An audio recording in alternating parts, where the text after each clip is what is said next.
Good morning class. Today I will discuss on cutting fluid. Basically cutting fluid को जानने से पहले हमें ये जानना होगा कि फ्लूइड क्या है। फ्लूइड बेसिकली क्या है? Fluid is a material which have a tendency to flow. कोई भी मटेरियल जिसके अंदर फ्लो होने की टेंडेंसी होगी वो कहलाएगा फ्लूइड। तो फिर कटिंग फ्लूइड क्या है? A fluid which is used for cutting operation is known as cutting fluid. जो भी फ्लूइड आप कटिंग ऑपरेशन के लिए परफॉर्म करते हैं वह फ्लूइड हमारा कटिंग फ्लूइड कहलाएगा। लेकिन एक कटिंग फ्लूइड के अंदर क्या क्वालिटीज होनी चाहिए, इस पे हम लोग बात करेंगे। A cutting fluid is very effective for improving the overall machinability. Overall machinability को इम्प्रूव करने के लिए कटिंग फ्लूइड इम्पॉर्टेंट है, बहुत ज्यादा जरूरी है। और ये क्या करता है? कटिंग फ्लूइड ओवरऑल मशीनेबिलिटी को इम्प्रूव करता है। ठीक है, अब बात करते हैं कि भाई किस तरीके से कटिंग फ्लूइड इफेक्ट करता है मशीनिंग को। The way in which a cutting fluid effect the machining can be summarise as follows. कैसे करता है? तो इस पे नंबर 1 पॉइंट है cooling down the chip tool work zone by carrying away some of the generated heat. क्या करता है? कूल करता है कहाँ? चिप टूल और वर्क जोन। जैसे इस फिगर में दिखाया गया है, इस फिगर में देखिए, ये आपका टूल है, ये आपका चिप है, ये वर्क पीस है। तो टूल और चिप के बीच में भी कांटेक्ट है, यहाँ भी रैपिंग एक्शन हो रहा होगा, यहाँ भी इसका मतलब फ्रिक्शन अकर करेगा, यहाँ भी टेम्परेचर राइज करेगा, तो यहाँ भी कूल करना जरूरी है। अब ये टूल और ये वर्क पीस के पार्ट पे भी रैपिंग एक्शन होगा, यहाँ भी हीट जनरेट होगा, तो यहाँ पे भी कूलिंग की जरूरत है। तो जहां जहां कांटेक्ट सरफेस है वहां रबिंग होगा और वहां हीट जनरेट होगा और वहां पे कूल करना जरूरी है। इसलिए कटिंग फ्लूइड जो है वो इंटरफेसेस पे कूलिंग के काम में आता है। तो क्या करता है? Cooling down the chip tool work zone by carrying away some of the generated heat. ठीक है। सेकंड पॉइंट क्या करता है? Reducing the coefficient of friction. Friction को रिड्यूस करता है at the chip tool interface due to the formation of weaker compound at the interface। अब interface पे वीकर कंपाउंड फॉर्म करके फ्रिक्शन को रिड्यूस करता है। अगर फ्रिक्शन ना रिड्यूस करें तो क्या फर्क पड़ेगा? फ्रिक्शन बेसिकली क्या करता है? कहीं ना कहीं सरफेस फिनिशिंग को भी इफेक्ट करता है, पावर कंजम्पशन हमारा बढ़ा देता है, और क्या करता है? रफ फिनिश क्रिएट करता है, और साथ ही साथ हीट को भी इंक्रीज करता है फ्रिक्शन के कारण। तो इन प्रॉब्लम्स का सॉल्यूशन ये है कि आप फ्रिक्शन को किसी हिसाब से मिनिमाइज कर ले जाएं। तो उस फ्रिक्शन को मिनिमाइज करने का ये तरीका है कि एक वीकर कंपाउंड बनाते हैं। वीकर कंपाउंड के लिए क्या करते हैं हम लोग? कटिंग फ्लूइड में कुछ एडिटिव्स मिलाते हैं।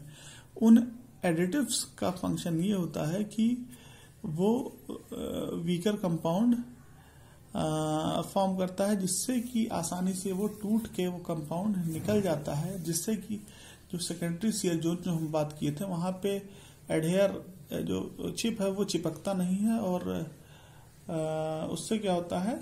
आपका कोएफिशिएंट ऑफ फ्रिक्शन रिड्यूस हो जाता है, और साथ ही साथ बिल्टअप एज फॉर्मेशन वगैरह भी मिनिमाइज कर देता है। ठीक है, ये सब एग्जाम्पल, जैसे for example if the cutting fluid containing chlorine, अगर क्लोरीन कटिंग फ्लूइड के अंदर हम लोग डालें जो कि एक एडिटिव है, क्लोरीन डालने से क्या होगा? Is used file machining steel. अगर क्लोरीन का इस्तेमाल करें स्टील की मशीनिंग के दौरान तो क्या होगा? आयरन क्लोराइड फॉर्म कर लेगा इंटरफेस पे, जो कि एक वीक कंपाउंड होगा, जो उससे क्या होगा? इंटरफेस पे वो जो चिपकने की टेंडेंसी होगी, जो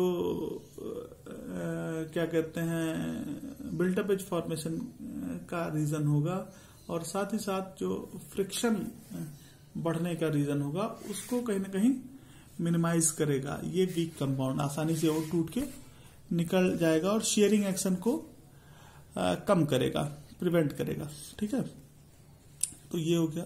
थर्ड पॉइंट है क्या? Reducing thermal distortion. Thermal distortion को रिड्यूस करता है, और caused by the temperature gradient generate during machining. अब होता क्या है, जब आप टेम्परेचर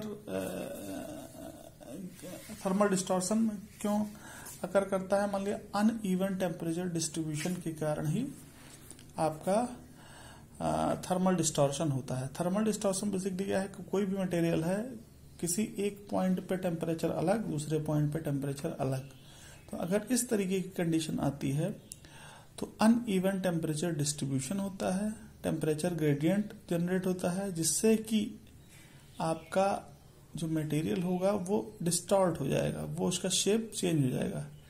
ठीक है, तो अब टेम्परेचर को ये क्या करता है, डिसिपिएट कर देता है, हीट को डिसिपिएट करता है, टेम्परेचर ज्यादा राइज करने के चांस को क्रिएट करने के चांस को ये मिनिमाइज करता है। इसलिए कटिंग फ्लूइड का ये बेनिफिट है। ठीक है, थर्मल डिस्टॉर्शन को ये रिड्यूस करता है। कैसे रिड्यूस करेगा भाई, टेम्परेचर ही नहीं जनरेट होने देगा इतना ज्यादा, या जनरेट हुआ तो उसको फ्लश आउट कर देगा, उस टेम्परेचर को वहां मूव करा देगा, तो इससे क्या होगा कि कूलिंग हो जाएगी और इससे आपका जो डिफॉर्मेशन हो रहा था, डिस्टॉर्शन हो रहा था, वो मिनिमाइज हो जाएगा। फोर्थ पॉइंट है washing away the chip and clearing the machining zone. Wash कर देता है और मशीनिंग जोन को क्लियर कर देता है। ठीक है, मतलब बाहर निकाल देता है, जो आपका चिप वगैरह फॉर्म होता है वो साफ कर देता है। ठीक है, फिफ्थ पॉइंट क्या है, protecting the finish surface from corrosion. Corrosion से इसको बचाता है फिनिश सरफेस को। तो ये बेसिकली वर्क हो गया आपका कटिंग फ्लूइड का। वैसे कटिंग फ्लूइड, एक आइडियल कटिंग फ्लूइड के अंदर क्या क्या क्वालिटीज होनी चाहिए, ये सब बातें हम लोग आगे नेक्स्ट वीडियोस में करेंगे कटिंग फ्लूइड के वीडियो में। लेकिन इसमें बस ये ध्यान दीजिए कि मतलब ये क्या करता है, कहीं ना कहीं ओवरऑल इफिशियंसी को इम्प्रूव कर देता है। ठीक है, टूल लाइफ को इंक्रीज कर देता है, थर्मल डिस्टॉर्शन को रिड्यूस कर देता है, कोफिशिएंट ऑफ फ्रिक्शन को मिनिमाइज कर देता है, पावर कंजम्पशन को कम कर देता है, फोर्स रिक्वायरमेंट को कम कर देता है। ठीक है, बिल्टअप एज फॉर्मेशन को रिड्यूस कर देता है, सरफेस फिनिश को इम्प्रूव कर देता है और वॉश आउट कर देता है मशीनिंग जोन को। तो इस तरीके से आप देख रहे हैं कि मतलब कटिंग फ्लूइड का बहुत ज्यादा बेनिफिट है मशीनिंग में।